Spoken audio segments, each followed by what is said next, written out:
आदाब नाज़रीन, ज़ेटिया न्यूज़ में आपका खैर मकदम है। संगारेड्डी ज़िला ज़हीराबाद ईदगाह में बतारीख 14 अक्टूबर सदर जमात उलमाए हिंद मौलाना असद महमूद मदनी दामन बरकातहू जलसे में मेहमान खुसूसी थे। ज़हीराबाद के तमाम आलिम व मुफ्ती भी तशरीफ़ है। अल्हम्दुलिल्लाह अच्छे से जलसा हुआ। ज़हीराबाद के पुलिस का भी शुक्रिया अदा किया गया। वीडियो को लाइक करें, शेयर करें, चैनल को सब्सक्राइब करना ना भूलें।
सबीलिल्लाह के असरार का झंडा, जिहादे फी सबीलिल्लाह के असरार का झंडा। वो लहराता गाजी का, वो लहराता है झंडा, देखिए मर्दार हैं जो के असहाबे नबी की पाक बारी का, निशाम के शैदाइयों के पाक बाजी का। वो झंडा कश्तिए मिल्लत के माहिर ना खुदाओं का, के माहिर ना खुदाओं वसल्लम की सीरत पे अमल करते हुए ये वादा कर ले कि आपकी सुन्नतों को नहीं छोड़ेंगे। दो सुन्नतों को नहीं छोड़ेंगे, एक नमाज नहीं छोड़ेंगे, दूसरे दाढ़ी को नहीं। आप लोग जोर से आवाज दीजिए, इंशाल्लाह बहुत कम आवाज आ रही है। जज़ाकल्लाह। ये एक पलसदर मोहतरम हजरत जानशीन अफ़ज़ाए मिल्लत मौलाना सैयद महमूद असद मदनी साहब दामद बरकातहू के बयान की तायीद करते हैं। जिस तरह मुल्क के अव्वलीन मेहमान महात्मा गांधी, पंडित नेहरू जी और साबिक़ वज़ीर आज़म अटल बिहारी वाजपेयी जी ने फ़लस्तीन की काज की हिमायत और इसराइल की मुखालिफत की है, हमारा ये इजलास इस बात को दोहराता है, नीज गोदी मीडिया को खबरदार करता है कि भारत में गलत बेबुनियाद शर्मनाक रिपोर्टिंग न करे। गोदी मीडिया की तरफ से अपने हुकूक की हिफाजत करने वालों को दहशतगर्द बताना बहुत तशवीशनाक बात है। रियासती जमात उलमा तेलंगाना, आंध्र प्रदेश भी इसकी तायीद करता है। आप हजरात से गुजारिश है कि नमाज भी होगी, खाना भी होगा, आप हजरात बैठे रहें। यहाँ पर कुछ देर के लिए इंशाअल्लाह फिर प्रोग्राम का इख्तिताम होगा। कामयाब नहीं, कामयाबी के लिए बुनियादी शर्त इखलास है, यानी मकसद सामने होना चाहिए। अगर कोई आदमी अपनी मस्जिद में जाकर, जामा मस्जिद में जाकर या कहीं बड़ी से बड़ी जगह जाकर नमाज जमात से नमाज भी पढ़ रहा हो और नियत ठीक ना हो, दिखाने के लिए कर रहा हो, तो नमाज कबूल होगी? अच्छा, कबूल ना हो तब भी टोटा नहीं है, सजा का मुस्तहिक होगा, यानी उल्टे गले पड़ जाएगा मामला। कि भाई दिखावा तो तुम नमाज का कर रहे थे, पढ़ तो रहे थे नमाज, लेकिन अल्लाह मियां के लिए नहीं, किसी और के लिए कर रहे थे, तो जजा के बजाय सजा हो जाएगी, इनाम के बजाय मुसीबत हो जाए। तो पहली चीज क्या है? क्या चीज है पहली? पता नहीं किसी को क्या चीज है पहली? नियत ठीक होना। आप जो काम कर रहे हैं क्यों कर रहे हैं? अच्छा, नमाज में तो अक्सर लोगों की नियत ठीक ही होती है, लेकिन हमारा सारा काम जिसको दुनिया दुनिया समझती है दीन बन सकता है अगर नियत ठीक हो। हमारी तिजारत, हमारी खेती बाड़ी, हमारी मुलाजमत, हमारा दुनिया का हर काम जिसको दुनिया वाले दुनिया कहते हैं हमारे लिए दीन बन सकता है। शर्त क्या है? अल्लाह के लिए किया जाए। आप तिजारत करते हैं, बिजनेस करते हैं, दुकान चलाते हैं, अगर नियत ठीक है, हलाल कमाने की नियत है, तो हलाल तरीके पर खर्च करने की नियत है, तो खर्च में कहां हराम हो सकता है? कहां कहां खर्च में हराम हो सकता है? कमाई का हराम तो मालूम है, दूध में पानी मिला दिया हराम हो जाएगा, झूठ बोल के सामान बेच दिया हराम हो जाएगा, नाप तोल में बेईमानी कर ली हराम हो जाएगा, बोल के आएगा। मालूम है सबको कि कमाई को कैसे हलाल रखा जाए। अब वो मुझसे कोई साहब तुम्हें हलाल का मतलब तो सिर्फ जानवर का दवा करना है? जी नहीं, हलाल का मतलब तो सारी जिंदगी है। आपका बोलना कैसा है, हलाल है या हराम है? सुनना कैसा है, हराम है या हलाल है? सोचना कैसा है, हराम है या हलाल है? चलना कैसा है, हराम है या हलाल है? देखना कैसा है, हराम है या हलाल है? सुनना कैसा है, हराम है या हलाल है? खाना कैसा है, हराम है या हलाल है ना? सारी जिंदगी का हर काम या हलाल होगा या हराम होगा। तो कमाई का हराम होना हलाल होना लोगों को मालूम है, लेकिन खर्चे का हलाल होना और हराम होना लोगों को आमतौर पर नहीं मालूम। जी नहीं, आपके पास अमानत है, आपकी जान आपके पास अमानत है, आपकी जान आपके पास अमानत है, आपका पैसा, आपकी जायदाद, आपका कारोबार, आपका बिजनेस आपके पास अमानत है। आप उसको, उसकी हिफाजत करेंगे या उसको बर्बाद करेंगे?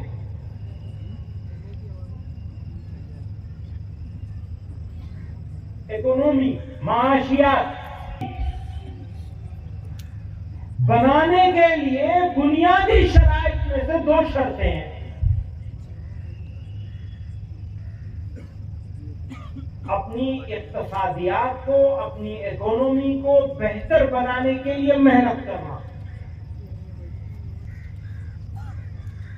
और खर्च करने को संभाल कर करना। इसीलिए कहा जा रहा है कि खर्च कहां करोगे ये तुम्हारा फैसला नहीं होगा, ये हमारा फैसला होगा, यानी अल्लाह और उसके रसूल सल्लल्लाहु अलैहि वसल्लम का फैसला होगा कहां करोगे और कैसे करोगे। मालिक नहीं हो ना तुम, तुम्हारे पास अमानत है ये माल दौलत, जो कुछ भी है, थोड़ी हो या ज्यादा हो। ये एक बुनियादी चीज है जिसको मुसलमानों को समझना होगा। अगर इसको समझ लेंगे तो मकान कैसा बनेगा, एक पैरामीटर के अंदर किया जाएगा, एक हद के अंदर किया जाएगा। शादी कैसे होगी, इसका फैसला दूसरे को देख के नहीं किया जाएगा, बल्कि अपनी जरूरत के हिसाब से किया जाएगा। बेजरूरत करने से एतराज किया जाएगा। पर मुसलमान ऐसा कर रहे हैं, फैसला हमें और आपको खुद ही मालूम है हम कैसा कर रहे हैं। जब हम इस्लाह मुआशरा की बात करते हैं, यानी समाज के सुधारने की बात करते हैं, सोसाइटी को बेहतर बनाने की बात कर, तो हम ये बात सिर्फ इसलिए नहीं करते कि आपको एक अल्लाह और उसके रसूल सल्लल्लाहु अलैहि वसल्लम का सिर्फ हुक्म बता रहे होते हैं, बल्कि इसलिए करते हैं कि आपकी दुनिया को भी बनाने की फिक्र कर रहे होते हैं, जिसकी फिक्र अल्लाह और उसके रसूल सल्लल्लाहु अलैहि वसल्लम ने की। इस बात को मैं यहां खत्म कर देता हूं। बात वहां से निकली थी मुनज़्ज़म, ऑर्गेनाइज, मुसलसल, यानी रेगुलर करने जैसा काम। साल में एक मरतबा इस्तेक़बाल कर लिया, उसके बाद इस्तिक़बाल करते रहेंगे। इस्तिक़बाल समझते हो? पीठ दिखाना। बहादुर कौन होता है? कौन होता है बहादुर? की निशानी क्या है? पीठ नहीं दिखाएगा। बहादुर कौन होता है? पीठ नहीं दिखाएगा। तो एक दिन तो सब कुछ कर लिया, उसके बाद साल भर सो गए। आराम भाई, रोजाना की करने का काम है। रोजाना करोगे तो ये काम खूबसूरती से होगा, जो आज आपका खूबसूरती से नहीं हुआ। रोजाना कैसे किया जाएगा? तो आपकी जमीयत में, आपकी जमात में, आपके लोगों ने, खुद्दाम ने यूथ क्लब बनाया हुआ है। हर जिले के जिम्मेदारों को अपने इलाकों में यूथ क्लब शुरू करना चाहिए, मेहनत करनी चाहिए, फिक्र करनी चाहिए, नौजवानों को काम में लगाना चाहिए। पूरी मिल्लत का, पूरी उम्मत का मुस्तकबिल दांव पर रखा हुआ है। याद रखिएगा, रोने वालों को नहीं मिला करते। काफिले गुजर जाएंगे, आप रोते रहेंगे, हम भी रोते रहेंगे। रोना जरूरी है परवरदिगार आलम के सामने। वक्त भी रोने का है। मिलियन लोग, मिलियन लोग आज दाने को, पानी को, और क्या सिर्फ नम होना काफी है? जरा सोचिए, कहां खड़े हैं? बेहिसी है ये हमारी। और क्या, और किसे कहते हैं बेहिसी? अगर रात की नींद न चली जाए, अगर ऐसा ना हो कि रात में 2 बजे, 2:30 बजे, 3 बजे आप खुल गई, अब करवट बदल रहे, नींद नहीं आ रही।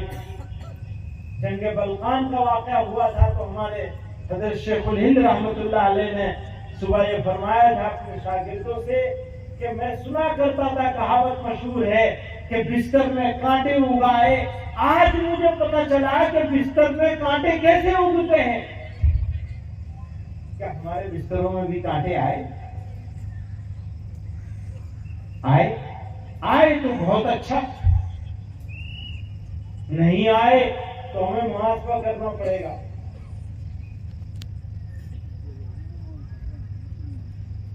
परसेंटेज तादाद से नहीं हुआ करती, माफ करिएगा। क्वांटिटी की अहमियत नहीं है, क्वालिटी की अहमियत है। वो क्या है जिसका दिल ने तड़पना नहीं सीखा, जिसकी आंखों ने बरसना नहीं सीखा, जिन्होंने बिस्तर पर सोते हुए करवट बदलना नहीं सीखा? वो क्या है? मौज है दरिया में और बैरून दरिया कुछ नहीं। मौज तो दरिया में ही होती है ना। जब मौज को दरिया से बाहर निकालोगे तो कुछ रहेगा वो। आपकी जमहूरियत, आपकी जमात, आपका एहसास, आपकी फिक्र, आपकी बेचैनी, आपकी तड़प मगलूब है।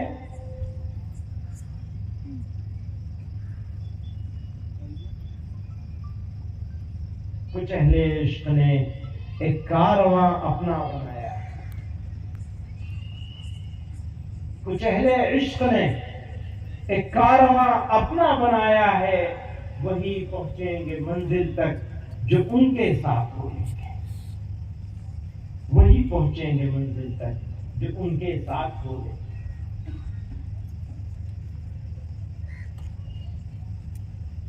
मुझे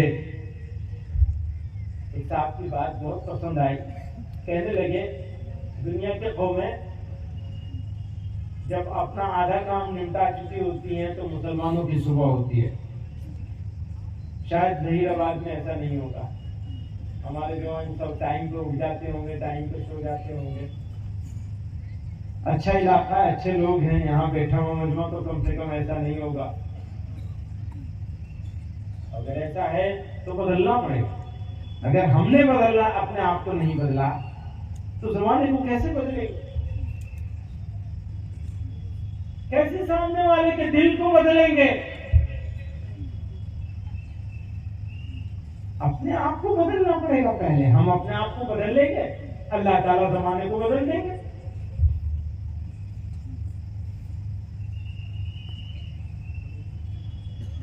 लेकिन अमल जो शुरुआत जो होगी वो हमारे पास से। तो पहली चीज है नियत को ठीक करना। बेचारा नियत तो ठीक है, इसलिए आदमी तो भला है, काम नहीं कर पाया, कोई बात नहीं, हम मदद करेंगे। और नियत ठीक नहीं है तो कितना भी अच्छा काम कर लो, काम नहीं लगेगा। काम वही चीज लगेगी जो अल्लाह के लिए होगी। याद रखिएगा, कोई ताकत काम नहीं आएगी सिवाय अल्लाह ताला की नुसरत और मदद के। और अल्लाह ताला की नुसरत और मदद आएगी मदद मांगने वाले दिल के साथ।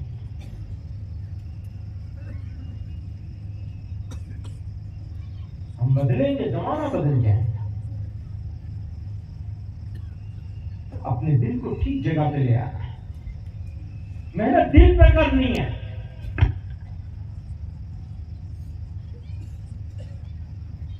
अल्लाह ताला ने कुरान में इरशाद फरमाया, इल्ला मन अदल्लाह बिक़ल्बिन सलीम, बस वही जो कल्ब सलीम के साथ आएंगे। कल्ब मरीज और कल्ब मय्यत लेके जाएंगे तो क्या मिलेगा? हमारे पास अगर कोई तोहफा उस पाक परवरदिगार के कदमों में निशावर करने का है तो वो दिल है हमारा।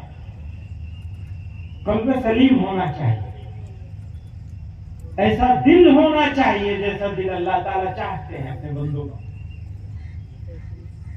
रूहानी तरक्की पे काम करना है। जाहिरी तरक्की पे सारा काम हो रहा है, बातिन को भूल गए। अब वो बिल्डिंग जिसकी बुनियाद ठोस नहीं है, कमजोर है, जर्जर है, बोसीदा है, हिलती हुई है, उस बिल्डिंग के ऊपर पत्थर लगा लेने से और टाइल लगा लेने से बिल्डिंग मजबूत हो जाएगी? नहीं होगी। बिल्डिंग को मजबूत करने के लिए बिल्डिंग की बुनियाद को मजबूत। इदा सलुहत सलुहल जसद कुल्लुहु, इदा फसदत फसदल जसद कुल्लुहु, अला वहिय। बस वो तो दिल है, अगर वो सुधर गया सारा इंसान सुधर जाएगा, अगर वो बिगड़ गया सारा आदमी बिगड़ जाएगा। आदमी को सुधारना है तो दिल को सुधारना पड़ेगा। मुसलमानों, मैं आपसे ये कह रहा हूं, आपकी ताकत आपका दिल है। अगर दिल कमजोर है तो आप मुश्किल हो जाएंगे, अगर दिल मजबूत है तो आप ताकतवर हो जाएंगे। अगर दिल अल्लाह के लिए तड़पता है, अल्लाह ही के लिए दिल को रखा हुआ है, तो आप कभी अपने जमीर का सुना। दिल मुर्दार है तो आप दुश्मन के आलेकार बन जाएंगे। आप समझ रहे हैं मैं क्या कहना चाहता हूं? आज इस जमीयत उलमा तेलंगाना के इस इजलास में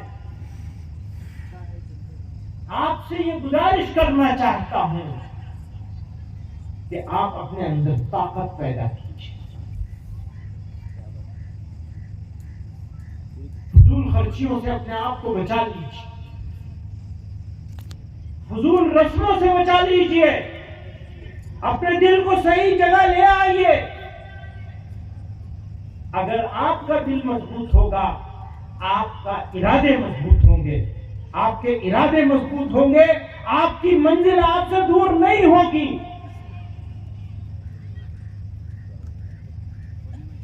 कारवां को मंजिलों का इंतजार नहीं करना है, मंजिलों को कारवां का इंतजार है। मंजिलों को आपको समझाना चाह रहा हूं, मंजिलों को कारवां का इंतजार है, कारवां का मंजिलों को इंतजार है। आपके इंतजार में मंजिलें बैठी है, बस ये कारवां यहां खत्म न हो जाए कि जलसा कर लिया, हमारा काम पूरा हो गया। आपका काम आपकी मौत पर भी पूरा नहीं। हम और आप मरेंगे तो ऐसे झंडे को फिर संभाल ले। हमारी जिंदगी में ऐसे लोग तैयार करने हैं, ऐसे जवान तैयार करने हैं जो दिल अल्लाह के लिए धड़कता, दिल की धड़कनों में अल्लाह बसता। हमें वो जवान चाहिए, ऐसा जवान दे दो। इज्जतें परवरदिगार आलम आपके कदमों में डालते। आप अपनी नस्ल को वो जवान दे दीजिए, वो बच्चा दे दीजिए, वो बच्ची दे दीजिए जिसका दिल अल्लाह ही के लिए धड़कता हो। यकीन जानिए, मंजिलें आपका इंतजार में बैठी।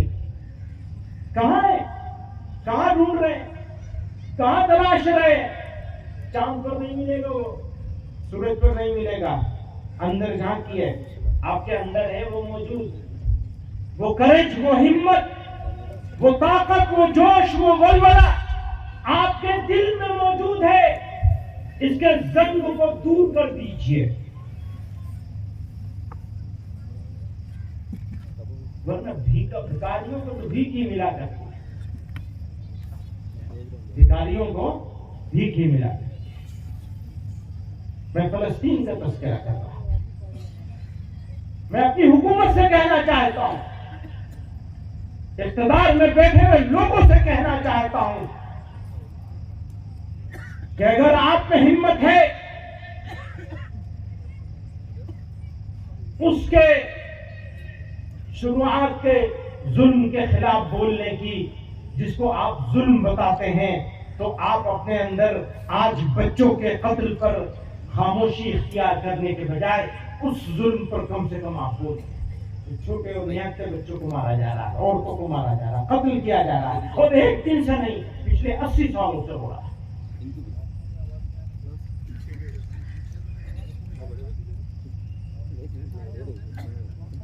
और हुकूमत से हम क्या कहें? हम तो आपसे भी नहीं कह सकते। कौन सुनेगा? सुनेगा कौन मेरी चाक दामानी का अफसाना?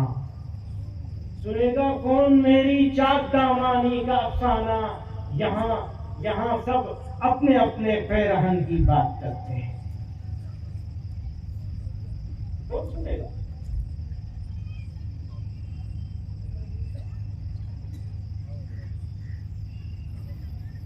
कोई सुनने वाला नहीं। वाय नाकामी मताए कारवां जाता रहा, कारवां का सामान लूट गया। वाय नाकामी मताए कारवां जाता रहा, कारवां के दिल से एहसास जिया जाता रहा। लूट जाने का एहसास ही खत्म हो गया है। अफसोस इसका नहीं है कि कारवां लुट गया, अफसोस इसका है कि कारवां के लुटने का एहसास चला गया।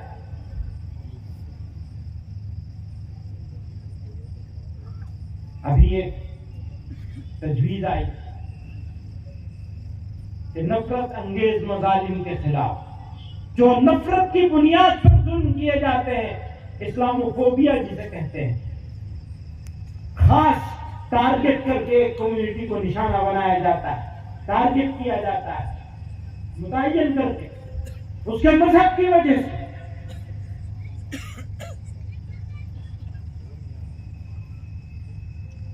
हमारा ये मानना है कि इसके लिए भी अलग कानून बनना चाहिए, जो मुसलसल करनी चाहिए हम लोगों को ऐसा कानून बनवाने के लिए। और ये सूबों का काम है।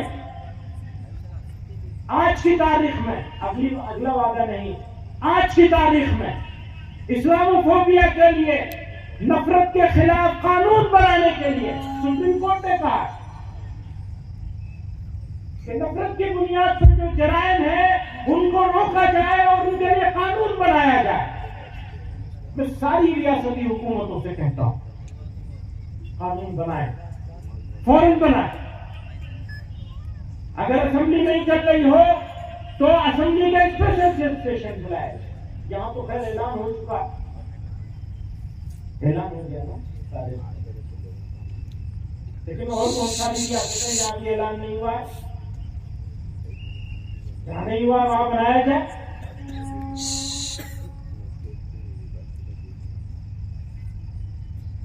पहले उठती थी हम पर फकत उंगलियां, अब तो सुनते हैं गलियों में दुष्नाम तक, दुष्नाम कहते हैं गाली।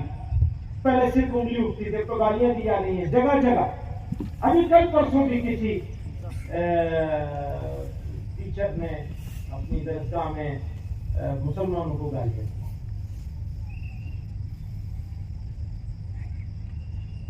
मैं आपको मायूस नहीं करना चाहता, और न मायूस होने की बात, इस्लाम और मायूसी एक सीने में जमा नहीं हो सकती, याद रखिए। हरगिज मायूस होने की कोई बात नहीं, और मुसलमान कभी पीठ नहीं दिखाएगा। और अगर पीठ दिखाए तो इसका मतलब उसका इस्लाम कमजोर है। बहादुर कौम है, लेकिन दूसरों से लड़ने की जरूरत नहीं है, अपने आप से लड़ने। जिहाद अकबर, पैगंबर अलैहिस्सलाम ने फरमाया एक मौके पे कि चलो अब जिहाद असगर से जिहाद अकबर की तरफ चलते हैं। वो क्या था? यानी अपनी इस्लाह के लिए कोशिश करते हैं, नफ्स के खिलाफ। हमारी मर्जी तो यही है कि लड़की की शादी या बहन की शादी ऐसी होनी चाहिए। तुम्हारी मर्जी ये है और तुम्हारे नबी की मर्जी है। मर्जी किसकी चलेगी? सल्लल्लाहु अलैहि वसल्लम। दुरूद पढ़ लीजिए जोर से एक मरतबा, सल्लल्लाहु अलैहि वसल्लम। समझ लीजिए कि मैं नबी का नाम ले रहा हूं तो नबी अलैहिस्सलाम का नाम ले रहा हूं। जिंदगी में मर्जी चलेगी तो किसकी चलेगी? और हमारी जिंदगी में अगर उनकी मर्जी नहीं चलेगी तो हमारे ऊपर जालिमों की हुकूमत चलेगी। याद रखना, हुकूमत जालिमों की चलेगी। फिर पैगंबर अलैहिस्सलाम ने खुद दुआ फरमाई, हमें दुआ करना सिखाया, अल्लाहुम्मा ला तुसल्लित अलैना बिजुनूबिना मन ला यखाफुका फीना वला यरहमुना। हमारे गुनाहों की वजह से अल्लाह हमारे ऊपर ऐसे जालिमों को मुसल्लत ना कर देना। वही हो रहा है।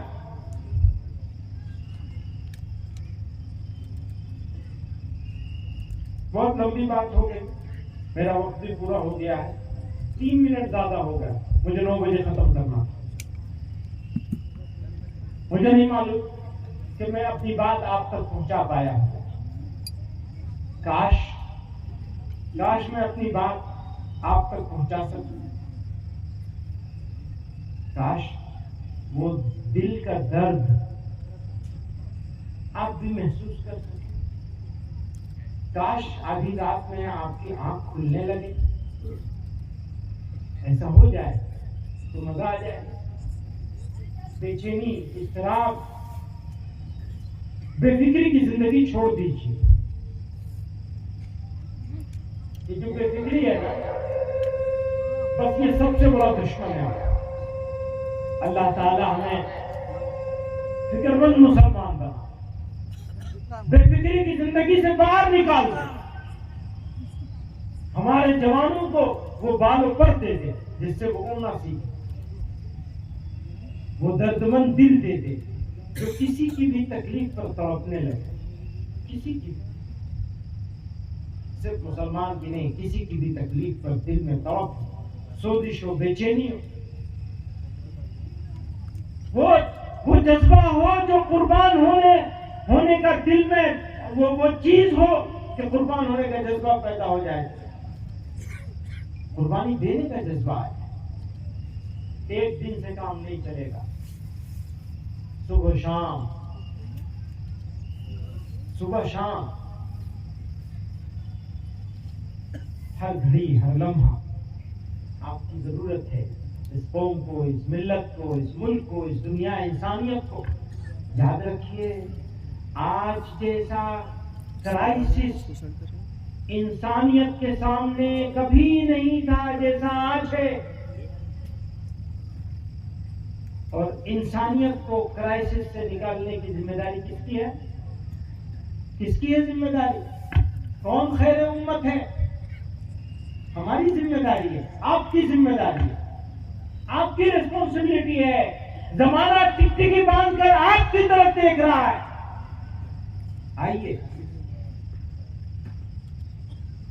आइए इरादा कर लीजिए। मालूम है आपको मंजिलें नहीं, कोई चीज बताने की जरूरत नहीं। आपको मालूम है कि आपको क्या करना है, बस इरादा करने की जरूरत है, नियत करने की जरूरत है, और फिर अमल करने, मुसलसल अमल करने की जरूरत है, ऑर्गेनाइज्ड और मुनज़्ज़म होकर काम करने की जरूरत है। मैं आपसे बिल्कुल यह नहीं कहता कि आप सिर्फ जमीयत से काम करें।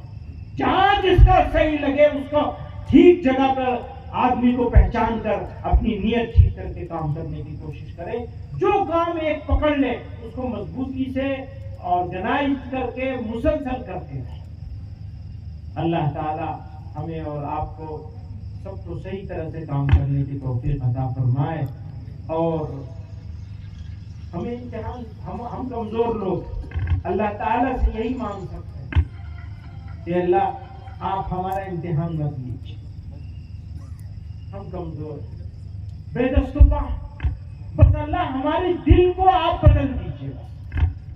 हम बदलने की नियत करते हैं, साबित कदम नहीं रह पाते। अल्लाह आप साबित कदम बना दीजिए, हमें कुर्बानी देने वाला बना दीजिए, हमें तड़पने वाला दिल बन दीजिए। अल्लाह हमें आप अपने रास्ते में चलाने वाला बना दीजिए। अल्लाह आप हमें अपनी सच्ची मोहब्बत और कामिल ईमान अता फरमाइए। बस ये हमें मिल जाए हमारा काम। वाह दावाना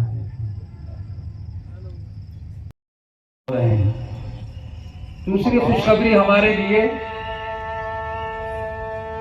कि जिला मेदक और जहीराबाद की आवाम के लिए कि मुल्क की ऐसी बावखार शख्सियत, मुल्क के नौजवानों की दिलों की धड़कन, मुल्क हिंदुस्तान के मुसीबत ज़दा लोगों की आस, मुल्क के कोने कोने में फिरका परस्ती के खिलाफ खड़े होने वाले वो शख्सियत और सच्चे जानशीन फिदाए मिल्लत हजरत मौलाना सैयद महमूद असद मदनी साहब दामत बरकातहू इस सरजमीन पर तशरीफ लाए हैं। इससे पहले पुलिस एक्शन में जो हालात यहाँ हुए थे, उसके बाद जमात उलमा की कोशिशों की वजह से हजरत मौलाना हफ्जुर रहमान साहब सुहारी रहमतुल्लाह अलैह भी यहाँ तशरीफ लाए। और उसके बाद कई दफा फिदाए मिल्लत हजरत मौलाना सैयद महमूद असद मदनी साहब, मौलाना असद मदनी साहब रहमतुल्लाह अलैह भी तशरीफ लाए। ये पहला मौका है, बल्कि दूसरा मौका है कि कई साल पहले शोलापुर के फसादात के वक्त यहीं से हजरत रात का वक्त पूरा सफर करके वहां पहुंचे थे। ये दूसरा मौका है कि हजरत इस सरजमीन पर तशरीफ लाए हैं। हम तेलंगाना जमात उलमा के अजला के सुदूर और जिम्मेदारान की जानिब से और जिला मुत्तहिदा मेदक और जहीराबाद के आप सब हजरात की जानिब से हजरत का पुरतबाक इस्तकबाल करते हैं और शुक्रिया अदा करते हैं कि आपने अपने कीमती वक्त में से जो वक्त यहाँ इनायत फरमाया है इसकी जजा सिर्फ अल्लाह ही आपको दे सकता है, हम तो सिर्फ शुक्रिया अदा कर सकते हैं हजरत का। इसी तरह कई एक यहाँ जिम्मेदारान बैठे हैं, मैं खास तौर पे हजरत मौलाना अब्दुल खबीर साहब दामत बरकातहू नायब सदर जमीयत उलमा का भी शुक्रिया अदा करता हूँ कि मसरूफियत के बावजूद भी हजरत तशरीफ लाए और यहाँ तशरीफ फरमा है। आज के इस प्रोग्राम के मौजू के मुताल्लिक़ कई बातें आप हजरात के सामने आ चुकी है। 10 मिनट में अपनी बात इंशाअल्लाह ख़त्म करने की कोशिश करूँगा। जो बात आप हजरात के सामने पेश करना चाहते हैं, जो मकसद हम लेकर आए हैं जमीयत उलमा की जानिब से, जमीयत उलमा तेलंगाना की जानिब से, वो आप तक पहुँचाने के लिए हम लोग गांव-गांव, गली-गली, हर जगह सफ़र करके आप हजरात को जोड़कर एक जगह जमा कराकर हम इस मौजूदा हुकूमत और अपोजिशन जमातों को ये एहसास दिलाना चाहते हैं कि तेलंगाना का मुसलमान जिंदा है, तेलंगाना का मुसलमान जिंदा है और आज इस ग्राउंड में अपने वजूद का एहसास दिला रहा है। आपके आंख बंद करने से तादाद खत्म नहीं होगी, एक नहीं ऐसे 10 जलसे किए जाएंगे जब तक आपको मनाया नहीं जाएगा, चाहे वो कोई भी हो, कोई भी जमात। मसाइल को आपको सुनना पड़ेगा। इसलिए आज ये इजलास आप हजरत के सामने मुनक़िद किया गया और हजरत को तकलीफ दी गई है। मैं अपनी बात को मुख्तसर करते हुए बात को चंद बातें आप हजरत के सामने इस मौजू के लिहाज से पेश कर दूं, ये मुनासिब समझता हूँ, वरना तो बहुत कुछ बोला जा सकता था, लेकिन एक शेर में सारी बातों को कहने की भी कोशिश करूँगा कि रखियो गालिब मुझे इस तल्ख नवाई से माफ, रखियो गालिब मुझे इस तल्ख नवाई पे माफ, आज कुछ दर्द मेरे दिल में सवा होता है। 18% इस रियासत तेलंगाना में मुसलमान बसता है। हुकूमत और आदाद और शुमार के हिसाब से चाहे कुछ हो, लेकिन हमारे आदाद और शुमार के हिसाब से 18% मुसलमान इस तेलंगाना में बसता है। मैं पहले भी कहा हूं, अभी भी कह रहा हूं, कोई हुकूमत, कोई अपोजिशन जमात या कोई भी हो, बगैर इस 18% और माइनॉरिटी को साथ लिए बगैर हुकूमत नहीं बना सकती। जमीयत उलमा तेलंगाना रुके, ये वजूद का एहसास दिलाने की जरूरत क्यों पेश आई, क्यों इजलास बुलाने की जरूरत पेश आई? क्योंकि इख्तिदार पर बैठे हुए लोग या अपोजिशन अंधे और बहरे हो गए हैं, कुछ सुनाई नहीं देता। मसाइल के हमको छोड़कर, अजला के मुसलमानों को छोड़कर इख्तिदार हासिल कर लेंगे, वो ख्वाब गफलत में है, जाग जाए वो लोग, वरना फिर हशर हम बताएंगे इंशाअल्लाह। जब तक हमारी बात पूरी तरीके से नहीं सुनी जाएगी, क्योंकि मेरे ख्वाजा मोहतरम हजरत मौलाना महमूद असद मदनी साहब का जुमला दोहराता हूं कि हम इस मुल्क के हिस्सेदार हैं, किराएदार नहीं। तो कई एक मसाइल में 2-4 ऐसे मसाइल हैं, खास तौर पे वक्फ प्रॉपर्टीज के बारे में आप हजरात के सामने अर्ज कर दूं। 2011 में असेंबली में एक एमएलए ने ठहर कर सवाल किया वक्फ प्रॉपर्टी के ताल्लुक से, तो उस वक्त के मिनिस्टर ने, तेलंगाना बनने की बात है, उन्होंने यह बात कही कि रिकॉर्ड के मुताबिक 77,000 एकड़ जमीन तेलंगाना में मौजूद है। वक्फ 77,000 एकड़ जमीन तेलंगाना में मौजूद है। और अभी 2-4 महीने पहले असेंबली में उसी रिकॉर्ड को पेश किया गया और यह कहा गया कि अब सिर्फ तेलंगाना में 23,000 एकड़ जमीन बची हुई है। सवाल यह है कि 55,000 एकड़ जमीन गई कहां? यह तो हमारा हक है ना, पूछना हमारा हक है ना। वादे, ऐलानात, इंतखाबी माहौल में हर जमात वादे कर रही है, ऐलानात कर रही है और ये कह रही कि हम आपको ये देंगे, हम आपको ये देंगे, ये काम करेंगे, ये काम करेंगे। जो काम करने के बाकी है पहले वो तो कर लो, बाकी काम के वादे बाद में करना। जो बचे हुए काम वो काम पूरे नहीं होते। मौजूदा हुकूमत के बड़े जिम्मेदार के पास 1 मिनट का वक्त माइनॉरिटी के लिए नहीं होता। मसाइल सुनने के लिए कभी तैयार नहीं होते। अब लोग बोलेंगे कि आप ऐसा क्यों बोल रहे हैं? तो इलेक्शन से पहले सारी जमातें अपनी अपनी आवाज उठाती है, तो 18%, 16% मुसलमान क्या अपनी आवाज नहीं उठाएगी? उठाना पड़ेगा, बात उन तक पहुंचाना पड़ेगा। जब तक हम उसको बात नहीं पहुंचाएंगे ये मुश्किल है, क्योंकि वक्त का तकाजा है। सिर्फ वादे और ऐलानात।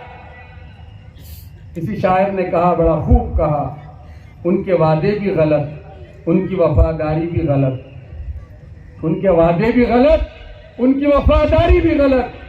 मुझको वो बहलाते हैं, उनको मैं समझाता हूं। ऐसा हुआ है ना पहले असेंबली में? नहीं हुआ कि कान खुश करने के वास्ते तुम अच्छा बोलते, मैं सुनता हूं, मैं भी कुछ बातें बोलता हूं, आप भी सुनते, दोनों भी खुश, उन्होंने भी सुन के खुश, उन्होंने भी सुन के खुश। मगर कौम का मुतालबात इसलिए किए जा रहे हैं कि यहां पर रिजर्वेशन का मुतालबा जमीयतुल उलमा ने कोशिश करके हजरत फिदाए मिल्लत रहमतुल्लाह अलैह की कोशिशों और काबिशों की वजह से हजरत मौलाना सैयद महमूद असद मदनी साहब की हिदायत पर हजरत मौलाना हाफिज पीर शफीर अहमद साहब की निगरानी में मुत्तहिदा आंध्र प्रदेश में जमीयतुल उलमा ने रिजर्वेशन हासिल किया 4%। 16 साल में जिसका फायदा कौम को पहुंचा है वो 20,40,000 बच्चों को फायदा पहुंचा है। जिन्होंने कोशिश की, अइम्मा, उलमा, जमीयतुल उलमा के जिम्मेदारान, उनका कोई फायदा नहीं हुआ। उनको इमामत में कोई बड़ा ओहदा नहीं मिल गया, तनख्वाहें नहीं बढ़ गई, मुदर्रिसीन को तनख्वाहें नहीं बढ़ गई, जमीयतुल उलमा को कोई तमगा नहीं लग गया। कौम और मिल्लत के लिए उन्होंने जिस्तजू की। 20,40,000 मुसलमानों का फायदा जमीयतुल उलमा सिर्फ कौम के लिए की है। इससे ज्यादा मुखलिस और खालिस जमात कौन सी हो सकती है कौम के लिए? आप अंदाजा लगा लीजिए। गुजारिश है, इस वक्त जमा हुए हैं, आप गौर करिए। इलेक्शन जब सामने आते हैं तो लोग बार बार सवाल करते हैं, तायीद किसको करना है, मुखालिफत किसको करना है? हमारा काम किसी की तायीद या किसी की मुखालिफत नहीं है। हमारा काम किसी की तायीद और किसी की मुखालिफत नहीं है। हमारा काम अपने मुतालिबात पेश करना है, अपनी तकलीफ सुनाना है। जरूरत है हमको अपनी बात पेश करनी। जब तक हम अपने मुतालिबात को मनवाने के लिए एक जगह नहीं होंगे, इसी तरह बिखरे रहेंगे, तो फिर हुकूमतें हो, अपोजिशन के जिम्मेदारान हो, उनके जहन में यह बात बैठेगी कि मुसलमान मस्जिद को कलर करने से खुश हो जाएगा, कब्रिस्तान की सफाई करने से खुश हो जाएगा, कब्रिस्तान की दीवार उठाने से खुश हो जाएगा। असली मसाइल हल करने की इनकी जरूरत नहीं है। तालीम, रोजगार, मसाइल हल करने के लिए दूसरे कौमों के लिए उनको देना चाहिए, जरूरी है। सारी कौमों को इंसाफ मिलना चाहिए। दूसरे कौमों के लिए डिमांड्स बनाए जाते हैं, प्लान बनाए जा सकते हैं, और मुसलमानों को देने के लिए 4 बातें पेश की जाती हैं कि साहब मस्जिद को एमएलए कहते हैं, जो भी मुंतखब होकर आए, कोई भी जमात से मुंतखब होकर आए, कि मस्जिद को कलर डाल दो, मुसलमान खुश, कब्रिस्तान की दीवार उठा दो, मुसलमान खुश, फला। अपनी जो है मसाइल को हल करने के लिए ऐसी सोच, छोटी सोच उन हजरात के दिमाग में बैठ चुकी है। अल्हम्दुलिल्लाह नलगुंडे का इजलास और यहाँ का इजलास, टांडूर के इजलास ने यह साबित कर दिया है कि मुसलमानों के मसाइल ये नहीं है, कुछ और मसाइल। उनका तहफ़्फ़ुज़ जरूरी है, उनकी तालीम और रोजगार जरूरी है, उनके लिए मेडिकल कॉलेज जरूरी है, उनके लिए इंजीनियर कॉलेज जरूरी है। मुसलमानों को तरक्की देने के लिए कई एक मसाइल हल करने की जरूरत है। हमने नलगुंडे से ऐलान लगाया, आवाज लगाई, सुनने में गलती हो गई। इन्होंने 125 एकड़ जमीन अलाट कर दी। कई के लिए? कॉलेज के लिए नहीं, मेडिकल कॉलेज के लिए नहीं, इस्लामिक सेंटर बनाने के वास्ते नहीं। आपको अपलिफ्टमेंट करते, हम ऊपर उठाते, कब्रिस्तान के लिए दीजिए मुसलमानों को 125 एकड़, आप ऊपर जाके तरक्की करो। जब तक इन मुतालिबात को कोई जमात इन मुतालिबात को नहीं मानेगी, और जो जमात इसको मानेगी और यकीन दिलाएगी कि इन मुतालिबात को हम मानकर मुसलमानों के मसाइल को हल करना चाहते हैं। जमात उलमा अपने लिए कभी आवाज नहीं उठाती है, कौम मिल्लत के लिए आवाज उठाती आई है। आज भी जमात उलमा यहाँ जमा होकर कौम मिल्लत के लिए आवाज उठा रही है। अगर इन मुतालिबात को जो आदमी मानेगा, जो पार्टी मानेगी, इंशाअल्लाह तेलंगाना की जमात उलमा मशवरा करके फिर फैसला करेगी आगे क्या करना है। एक छोटी सी बात कह के अपनी बात खत्म कर देता हूं कि जो फैसले की बात कही जा रही है कि किसको चुनना है, किसको नहीं चुनना है, एक शेर मैं आपको समझा देता हूं, कोशिश करता हूं। ये जो माहौल है इलेक्शन का, अभी सिर्फ परिंदे शुमार करना है, अभी सिर्फ परिंदे शुमार करना है, फिर बताएंगे किसको शिकार करना है। क्या बात है। इंशाअल्लाह मैं बिना किसी ताखीर के सारे अजला और ताल्लुक़ों के जिम्मेदारान फर्दन हर फर्द ताजिरीन जिन्होंने अपनी दुकानें बंद की इस जलसे के लिए, क्योंकि उनका भी दिल धड़क रहा है मुसलमानों के लिए, और ये वजूद का एहसास दिलाने के लिए आज ये ग्राउंड भरे हैं। इंशाअल्लाह 3 और प्रोग्राम जमात उलमा करेगी तेलंगाना में, हर जगह पर। 5 साल उनकी सुने हैं, 1 महीना हम अपनी भी तो सुना लेंगे इंशाअल्लाह। सबका शुक्रिया अदा करता हूँ, ममनून और मशकूर हूँ आप सब हजरात का, फर्दन जिम्मेदारों का, जमातों का, सबका शुक्रिया अदा करता हूँ। खास तौर पे हजरत जानशीन फिदाए मिल्लत मौलाना सैयद महमूद असद मदनी साहब दामत बरकातहुम, ऐसे मुदब्बिर, ऐसे मुफक्किर, ऐसी बड़ी सोच, कौम का दर्द रखने वाला शायद हमको नसीब हुआ है। अल्लाह का कितना बड़ा शुक्र है, कितना बड़ा एहसान है। इंशाअल्लाह हजरत आपसे खिताब करेंगे। जनाब मदनी साहब आए हुए हैं, मैं आप सबको सलाम करता हूँ। हम समझने की कोशिश करेंगे कि अमन अमान कैसे प्राप्त होना है। हम सब जानते हैं हर आदमी को, हर प्राणी को भूख लगती है, भूख एक जैसी है। उस भूख को मिटाने के लिए हम भोजन करते हैं। कोई चावल का भोजन करता है, कोई गेहूं का करता है। इलाके में जितना भी भोजन मिलता है उसे खाकर अपनी भूख मिटाता है। अगर वो खाने के बाद अगर पानी ना पिए, पानी कॉमन है सबके लिए, कोई भी खाना खाओ पानी कॉमन है। पानी नहीं पिया तो आदमी बीमार हो जाता है।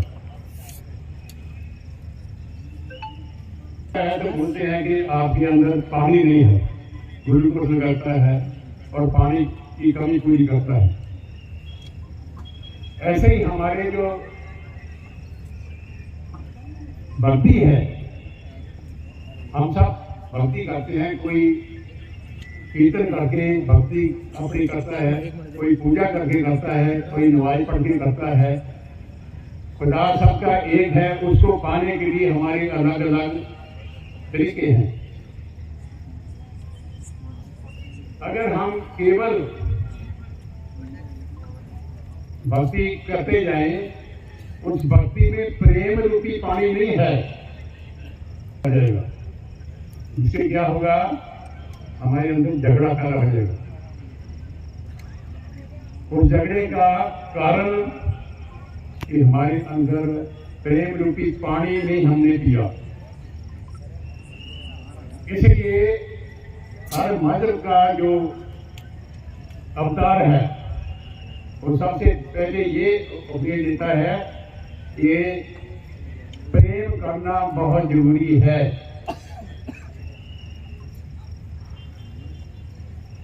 इसलिए आज हम जो इकट्ठे एकत्र हुए हैं तो हम ये सोचना है कि हमारे अंदर हमारे भक्ति में प्रेम रूपी पानी जरूरी है। यही वजह थी कि अमृतसर में जो गुरु अर्जन देव जी और मियां मीर जी की दोस्ती थी, क्योंकि दोनों में प्रेम था और उस प्रेम ने आज सबको एकत्र किया हुआ है। तो इतने ही वचन मैं करके समाप्ति करता हूँ। नमस्कार, सलाम।